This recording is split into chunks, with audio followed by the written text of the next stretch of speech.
يتحلى فريق ميلان الإيطالي بالطموح بشأن أن يحظى بنتائج جيدة هذا الموسم بعد التأهل إلى ثمن نهائي دوري أبطال أوروبا.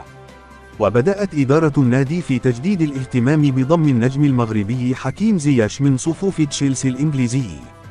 واهتم الروسونيري بضم الجناح البالغ من العمر 29 عاما خلال الصيف الماضي، قبل أن يركز على ضم الموهبة البلجيكية شارل دي كيتيلاري من صفوف كلوب بروج. وبحسب كالتشيو ميركاتو الإيطالي، يحرص زياش على الانضمام لميلان، ونقل ممثليه ذلك الاهتمام للثنائي باولو مالديني وفريدريك مسارا في الأيام الماضية. وتكمن الفكرة الحالية في ضمه على سبيل الإعارة مع وضع خيار الشراء بصورة نهائية، ويفكر ميلان جديا في التحرك على هذا النحو رغم عدم اتخاذ القرار النهائي بعده.